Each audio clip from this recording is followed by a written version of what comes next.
Assalamu alaikum and a very good evening. And salam satu Malaysia. The Right Reverend Wong Kim Kong, Chairman of Christians for Peace and Harmony in Malaysia, or CPHM, Honorable Ministers, I think there are two ministers, and Deputy Minister, Ambassador of the Vatican and Apostolic Nuncio to Malaysia, Archbishop Joseph Marino,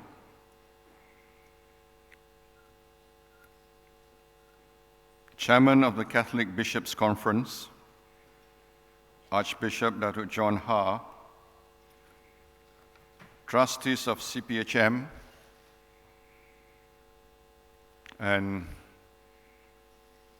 not to forget our main sponsor, Tan Sri Francis Yeo. Thank you for sponsoring the dinner.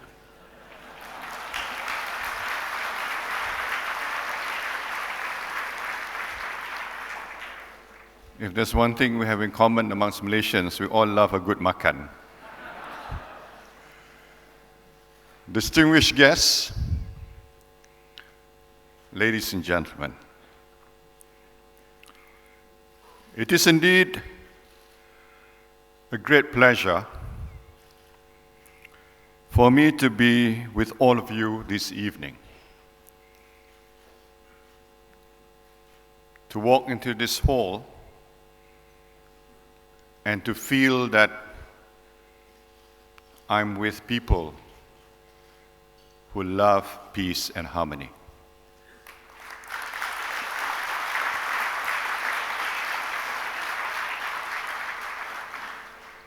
Not only that you profess that you love peace and harmony, but you are willing to work for it, to contribute, to change, and above all, to stand shoulder and shoulder with me as your Prime Minister to make Malaysia a wonderful country.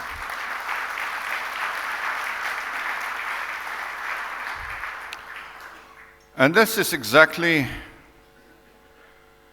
what we need for Malaysia. We shouldn't see ourselves as a country that is divided, that we live in distinct compartments with a deep sense of suspicion, distrust, suspicion,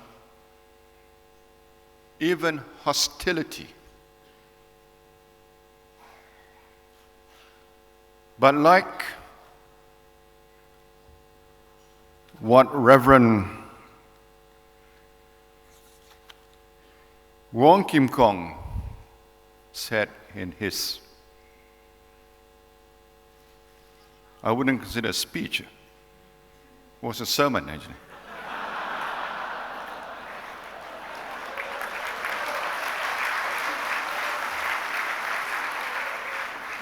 And a very good sermon as well. That we need positive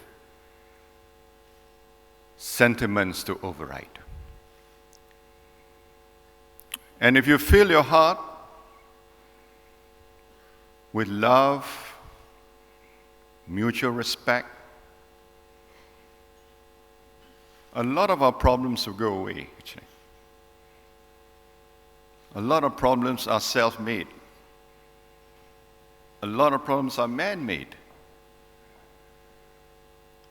But if we believe that Malaysia is truly a blessed country, and that there's so much going for us. And the future is bright with boundless opportunities if only we as Malaysians work together, play together, stay together, act together, then the future is limitless. And I believe that we can chart our destiny together. Even though we are different in terms of religious background, faith, cultures, and we do not look alike as well. We look quite different. But one thing that holds us together is that we are all Malaysians.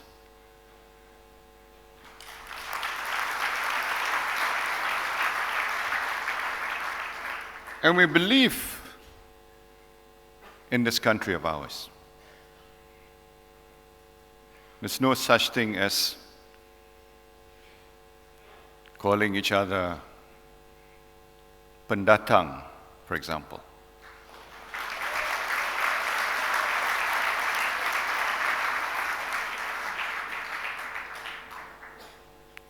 We are all Malaysians.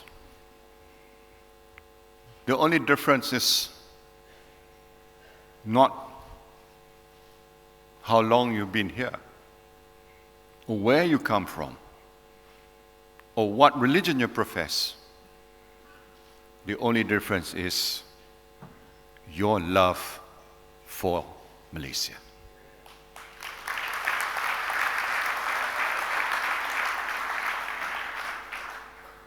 We have traveled a long journey. We achieved independence, but we didn't pay a high price for that. In a way, it's good, but in another sense, we didn't have to sacrifice that much. And because we didn't sacrifice that much, sometimes we take it for granted. I always say peace and harmony is a bit like oxygen in the air. We take it for granted, but without oxygen, we shall all perish. So peace and harmony is a bedrock, so essential in our nation building. And it is our commitment. It must be our commitment of all Malaysians who love peace and harmony to work together to achieve that noble aim. Ladies and gentlemen, I believe that promoting peace and harmony is a continuing agenda in our country. We have achieved much. We've attained, in terms of economic achievement, very impressive performance. If you compare some of the countries that the Reverend Wong Kim Kong has visited, then you know what I mean. In Malaysia, we've come a long way. There are nations that attain independence in the same year, but the income level is only 1/6 of Malaysia. I do not wish to name that particular country because I might get a diplomatic protest. But despite the differences and all the obstacles, we have come a long way. And indeed, Malaysia is a country like no other. Like the Reverend, I've been to many countries. But there's nothing like Malaysia.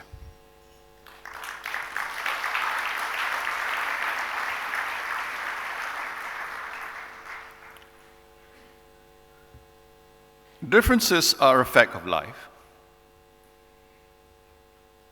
Even siblings in a family think differently and have differences, let alone a country like Malaysia.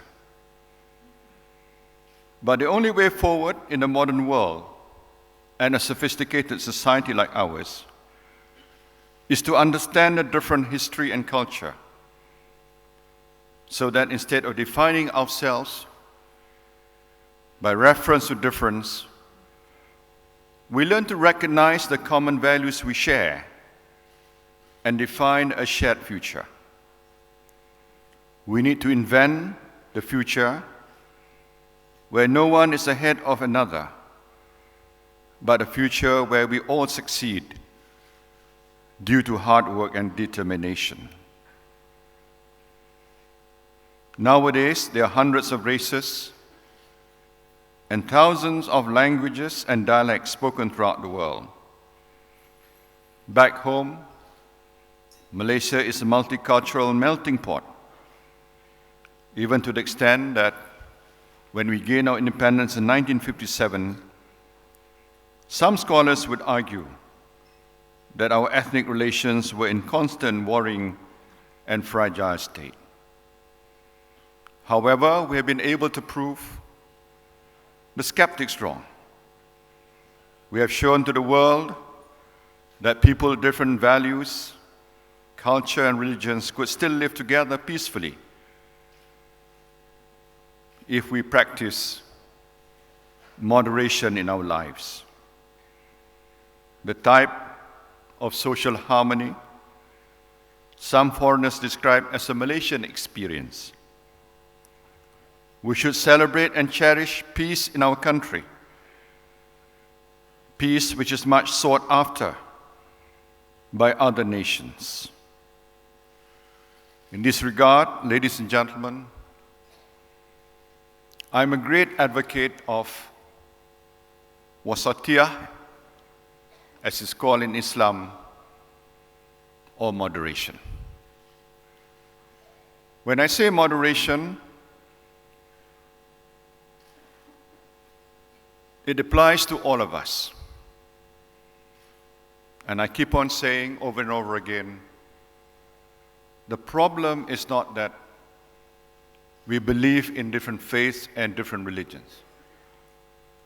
The problem is that of extremists in every religion. Religion itself inherently is moderate. Whether they're Muslim, Christian, Buddhist, Hindus. But there are also people who abuse religion, who use religion to achieve their narrow aims. They become bigots. They use religion to achieve some of their political goals. And these are the people that we must confront, deal with them, and totally reject them.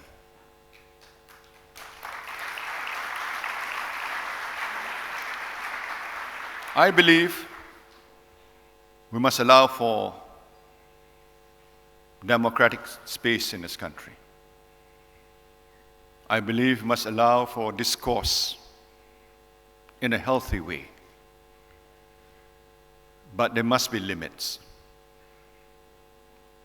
That process of allowing democratic space in a healthy way in Malaysia, and for us to share differences of opinion, must not lead to conflict.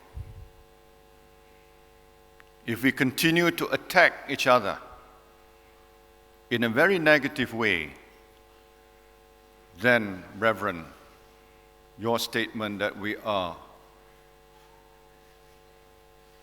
in a perilous state will become true. That is why we have laws in this country.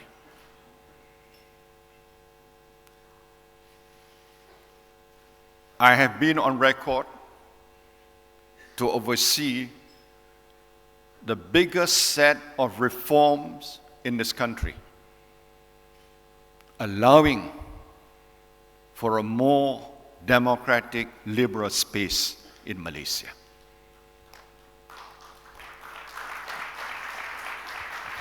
I've been courageous enough to repeal the Internal Security Act. But we need laws as well to ensure that we don't go overboard. And if you go overboard, then there must be some remedial measures to be taken. Because if you continue on that path, then conflict will happen in this country. I always say that it's easy for Malaysia. We look at Malaysia, it's calm, peaceful, but the temperature can rise very fast. And that is why, as Prime Minister, I will not allow racial and religious conflict to occur in Malaysia if I can prevent it.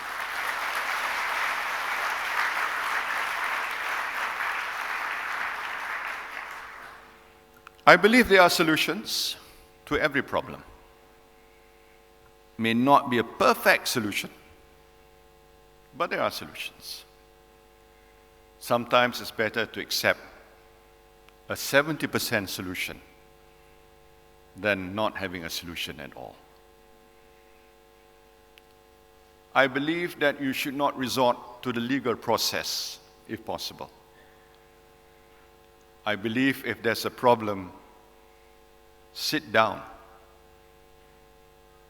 discuss, talk over a big makan like this. I'm sure God will give you, open your hearts to find a solution. And if you have this spirit of give and take, love for each other, accepting the differences, I am optimistic and very sanguine that solutions can be found. That's why I'm a great believer in dialogue. We must sit down, we must discuss things. The Malay say, tak kenal, tak cinta. There's a lot of meaning to that proverb. Sit down, meet each other frequently, then you have a sense of comfort with one another. I don't mind you coming, what kind of attire, whether you have like the bishop thing around the collar, or with like a Buddhist saffron robe, or with a turban, or whatever it is. It doesn't matter. The fact that you're willing to sit down to discuss, all this is what I ask from you. Because we want to build a Malaysia that is not only fully developed in economic sense, and I think we will get there. In terms of per capita income, we will get there. But will Malaysia be a matured society? Will Malaysia be a society that is predicated on a strong bond of humanity between us? And that is why I call on you, whether you're Christians, Muslims, and I think there's some Muslims. I met someone from Abim. There's Abim there. I believe Perkasa is also here.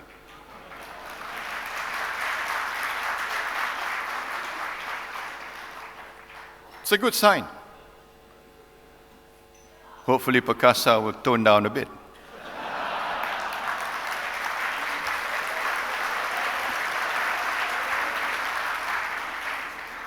But whatever it is, we have to move together.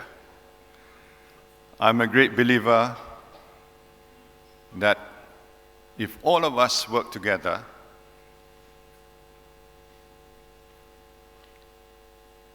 it will be greater than the sum of its parts. I believe together we can make Malaysia a great nation. And there's a lot going for us. And as your Prime Minister, I'm committed to make Malaysia a great nation. So please, I believe in solving problems. I believe in peace and harmony. I don't believe in quarreling. I believe in getting together, solving problems, moving forward. I come from a family. My late father was one of the founding fathers of this nation. He died. He sacrificed his life for this nation. And as his son, I'm deeply honored and humbled that I can continue what he did for this country.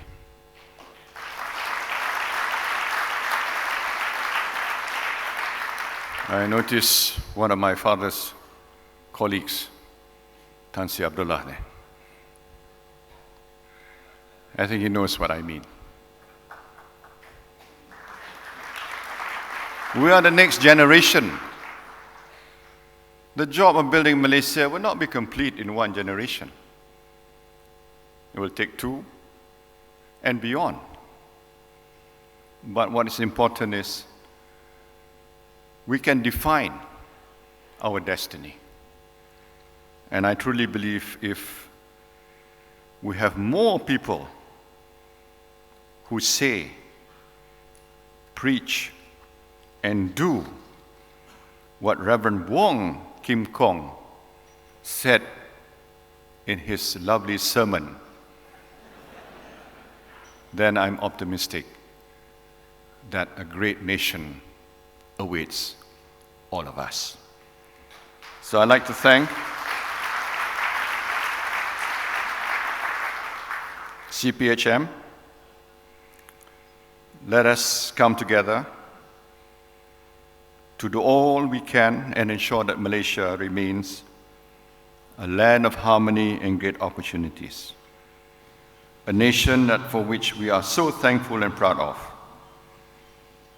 Let us look forward with hope and confidence and be assured that we all have a rightful place in the future of this beautiful nation of ours.